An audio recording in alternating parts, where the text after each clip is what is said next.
Hello students, welcome to NEET UG biology academy. आपने plant physiology का chapter transport in plants जो कि chapter 11 है क्लास 11th का के वीडियोस अगर नहीं देखे हैं तो आप उन वीडियोस को देख सकते हो। इस चैप्टर के सभी वीडियोस आ गए हैं। आज के इस वीडियो में बच्चों हम एक टॉपिक को क्लियर करेंगे और साथ में जानेंगे कि नीट एग्ज़ाम में इस टॉपिक से क्या क्वेश्चन आ सकते हैं और अभी तक किस तरह क्वेश्चन पूछे गए हैं। तो बच्चों, आज हमारा टॉपिक और डिस्कशन होगा guttation versus exudation. Guttation exudation के बारे में हम जानेंगे कि इनके बीच में क्या क्या सिमिलरिटीज़ हैं और क्या क्या डिससिमिलरिटीज़ हैं, ये आज हम पढ़ने वाले हैं। तो बच्चों शुरू करते हैं। सबसे पहले गटेशन की डेफिनेशन पढ़ते हैं। देखो यहाँ पे लिखा हुआ है loss of water, loss of water from the loss of water from the margins of the leaves. कहाँ से बच्चों? Margin of leaves. बिल्कुल, जो मार्जिन होंगे जहाँ पे लीव्स के अंदर वेन्स एंड होंगी, लीव के अंदर वेन्स एंड होंगी, वहीं से जो है बच्चों वाटर का लॉस होगा in the form of water droplets, in the form of water droplets. यहाँ पे लिक्विड फॉर्म में वाटर लॉस होगा बच्चों, यहाँ पे लिक्विड फॉर्म में वाटर लॉस होगा, इसीलिए हम इसको बोलेंगे गटेशन, इसलिए हम इसको बोलेंगे गटेशन। अगर ये वेपर की फॉर्म में होता मार्जिन से तो बच्चों हम इसको ट्रांसपीरेशन बोलते, मगर यहाँ पे लिक्विड फॉर्म में वाटर जो है ड्रॉपलेट्स की फॉर्म में बाहर आ रहा है डायरेक्टली, तो बच्चों यहाँ पे loss of water from the margin of the leaves in the form of water droplets, इसी को बोलेंगे बच्चों हम गटेशन। इसको क्या बोलेंगे बच्चों? गटेशन। तो यहाँ पे बच्चों ने डेफिनेशन पढ़ी कि लिक्विड की फॉर्म में अगर मार्जिन ऑफ लीव से पानी बाहर आएगा उसे बोलेंगे हम गटेशन।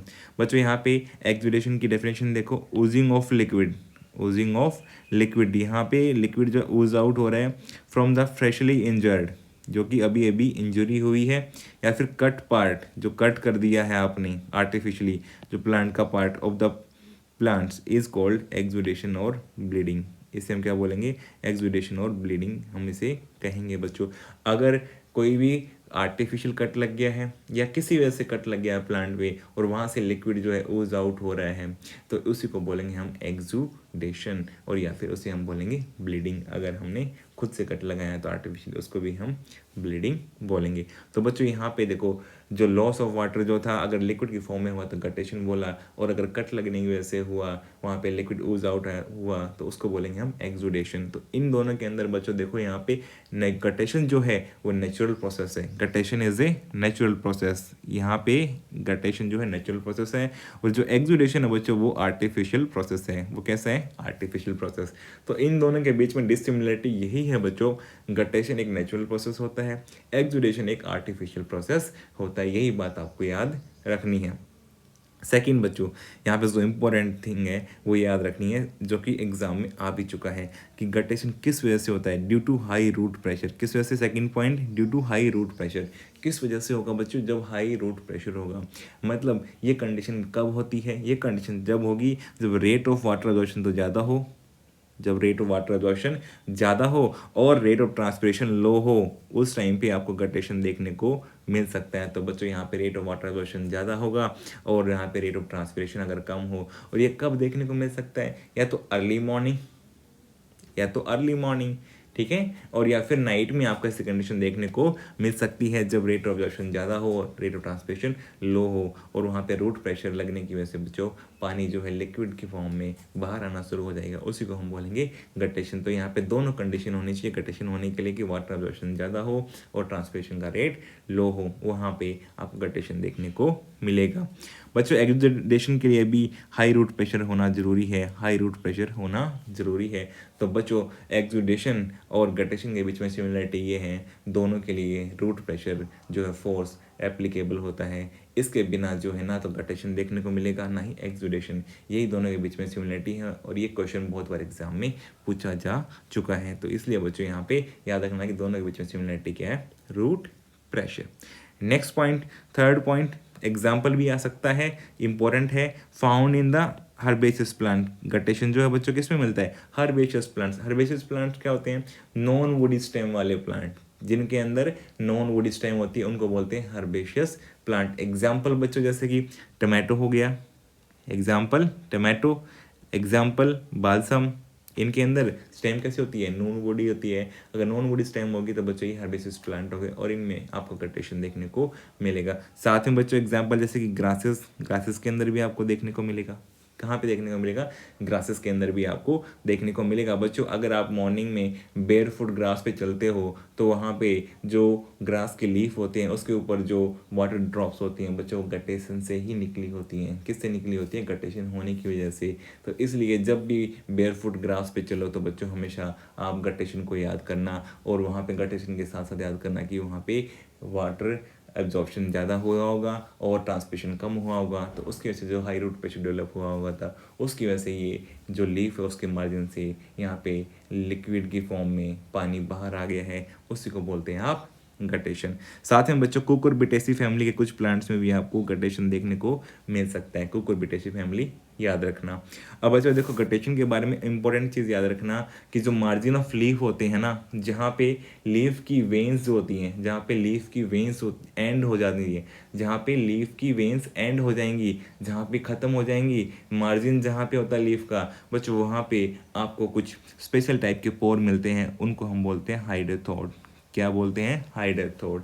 तो ये वाटर ड्रॉपलेट्स जहाँ से निकलती हैं बच्चों वो स्पेशल पोर से निकलती हैं और उनका नाम होता है हाइडेथोड। क्या होता है, हाइडेथोड। और उन्हीं को बोलते हैं बच्चों वाटर स्टोमेटा, क्योंकि नॉर्मल स्टोमेटा में वाटर वेपर की फॉर्म में निकलता हुआ पड़ा था हमने, यहाँ पे हाइडेथोड में बच्चों वाटर जो है लिक्विड की फॉर्म में आ रहा है, तो इसलिए उसको हम बोलते हैं हाइडेथोड को हम वाटर स्टोमेटा। क्या बोलते हैं, वाटर स्टोमेटा। साथ में क्या होगा बच्चों, यहाँ पे स्पेशलाइज पोर के पास में ही कुछ पेरेनकाइमा सेल होती हैं। क्या होती हैं, कुछ पेरेनकाइमा सेल होती हैं जो कि वहाँ पे लूजली अरेंज रहती हैं और उनके बीच में एक वहाँ पे इंटरसेलुलर स्पेस रहता है जिसमें पानी बाहर रहता है, वही पानी बाहर आता है। तो यहाँ पे जो पेरेनकाइमा सेल है उनकी जो लेयर होती है उसको बच्चों हम बोलते हैं एपिथेम टिश्यू। उसको क्या बोलते हैं, एपिथेम टिश्यू। तो मतलब हाइडेथोड जो है, जो वाटर स्टोमेटा है, उसके जस्ट नीचे बच्चों वहाँ पे पेरेनकाइमा की जो सेल होती हैं वो मिल करके एपिथेम टिश्यू बनाती हैं। क्या बनाती हैं, एपिथेम टिश्यू। और उसी में जो वहाँ पे इंटरसेलुलर स्पेस रहता है उसमें जो पानी होता है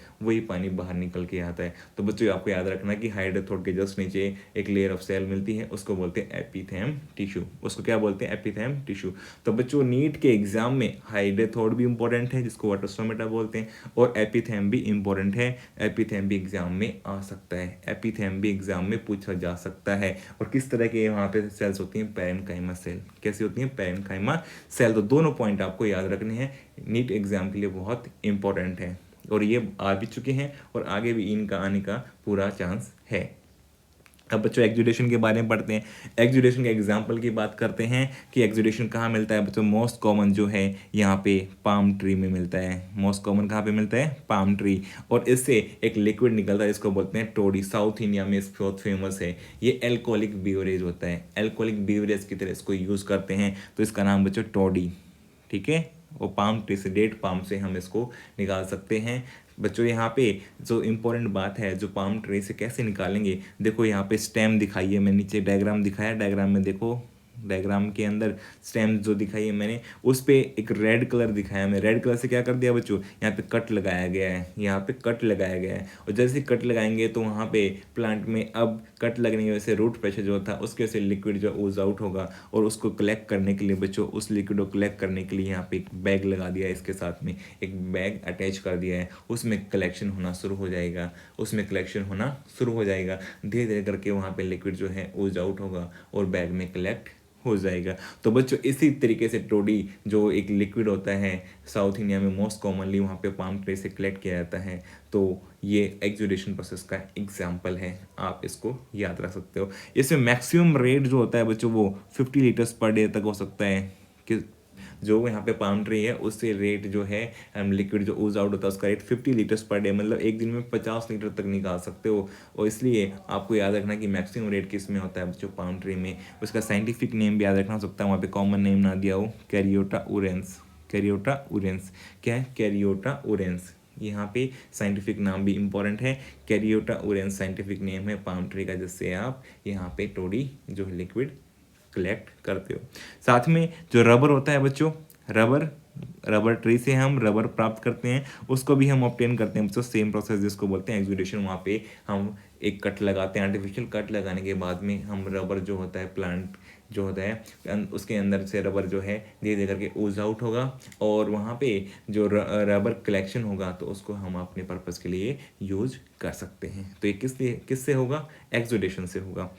सिमिलरली बच्चों, ओपियम जो होता है वो पेपेवर ट्री से किससे ऑब्टेन करते हैं? पेपेवर ट्री से, वहाँ से कट लगाते हैं। ये आप देख सकते हो जहाँ पे जो है ओपियम ग्रो किया जा रहा है वहाँ पेपेवर जो ट्री का नाम है उससे क्या है वो कट लगाते हैं। कुछ टाइम बाद फिर वो हो सकता है उसको 24 घंटे के लिए छोड़ देते हैं। उसके बाद में कट लगाने में धीरे धीरे धीरे फिर वहाँ पे वो कट से क्या है लिक्विड कलेक्शन कर लेते हैं, लिक्विड कलेक्शन कर लेते हैं। और उससे फिर आपको पता है कि ये क्यों हो रहा है, ये लिक्विड क्यों आ रहा है बाहर बच्चों? ये एक्सुडेशन होने की वजह से लिक्विड बाहर आ रहा है। तो आपको यही बातें बच्चों याद रखनी है कि एक्सुडेशन जो होता है उसमें आर्टिफिशियल कट लगाते हैं तब जा करके वहाँ से लिक्विड ओज आउट होता है। तो बच्चों आपको जो इंपॉर्टेंट क्वेश्चन है वो सारे गटेशन एक्सुडेशन में याद रखने हैं। इनके बीच में सिमिलरिटी क्या है? सिमिलरिटी है रूट प्रेशर। डिसिमिलरिटी क्या है? गटेशन नेचुरल प्रोसेस होता है, एक्सुडेशन आर्टिफिशियल प्रोसेस होता है।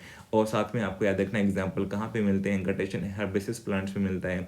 और साथ में बच्चों आपको याद रखना कि हाइड्रोथोड वाटर स्टोमेटा जहाँ से गटेशन देखने को मिलता है और साथ में एपिथेम टिश्यू जिस उसके नीचे प्रेजेंट होते हैं। और आपको याद रखना पाम ट्री जो कि एक्सुडेशन के लिए बेस्ट एग्जाम्पल है और वहाँ से मैक्सिमम रेट जो है आप 50 लीटर्स पर डे तक ऑब्टेन कर सकते हो। साथ में रबर भी एक्सुडेशन से ऑब्टेन करते हो, ओपियम भी आप एक्सुडेशन से ऑब्टेन करते हो। तो बच्चों अगर आपको वीडियो पसंद आया तो वीडियो को लाइक करो, कमेंट करो, साथ में चैनल को सब्सक्राइब कर लो। और thank you for watching this video. See you in the next video.